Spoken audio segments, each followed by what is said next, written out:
ဒီလူကလမ်းမှာတင်သေဆုံးသွားလိမ့်မယ် မင်္ဂလာပါကျွန်တော်တို့ကိုချက်ဖြစ်ပါတယ်ကျွန်တော်ဒီနေ့မျှဝေပေးသွားမယ့်အကြောင်းအရာကတင်မောမှာကျွန်တော်တို့ chief court ဒီ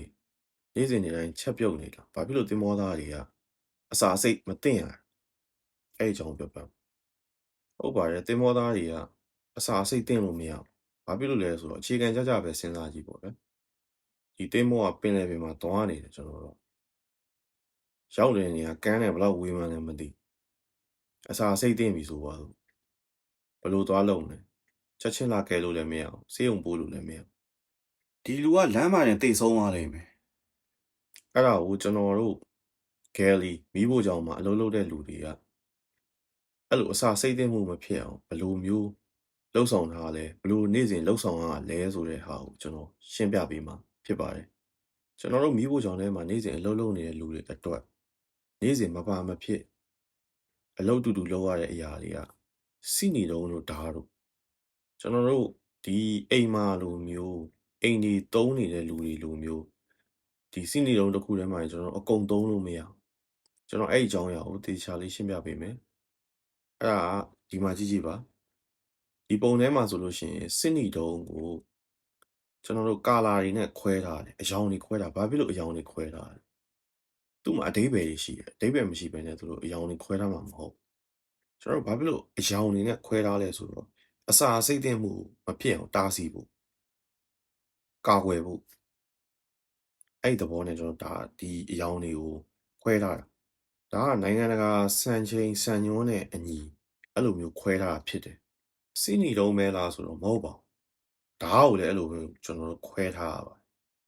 သူကဓာတ်သည်လည်းစစ်နီတုံးလိုပဲအယောင်တူရမယ်ဟိုမှာကျွန်တော်တို့အနီ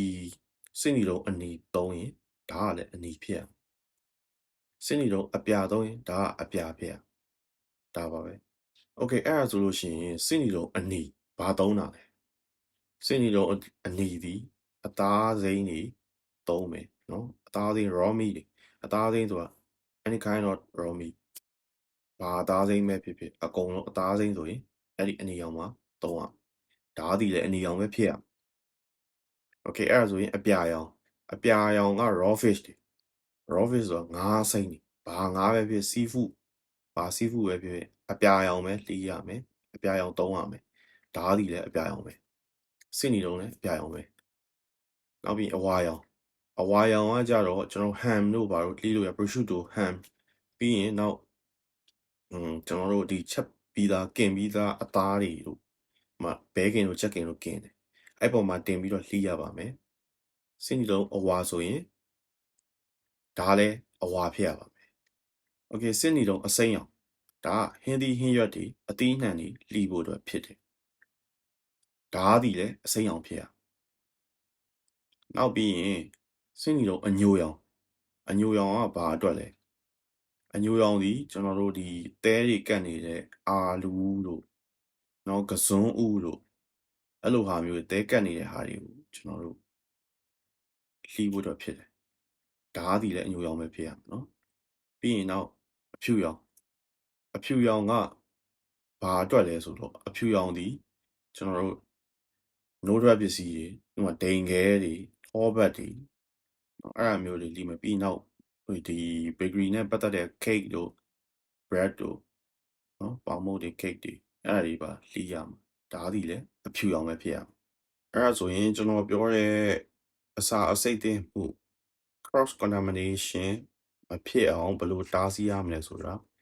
အခုကျွန်တော်ပြောပြတဲ့ဟာတွေနဲ့သဘောပေါက်မယ်လို့ကျွန်တော်ယုံကြည်ပါတယ်နောက်တက်လဲကျွန်တော်တခြားအတွေ့အကြုံတွေဘ ഹു တုဒတွေကိုကျွန်တော်ထပ်ပြီးတော့မျှဝေသွားပေးပါမယ်ကျေးဇူးပါ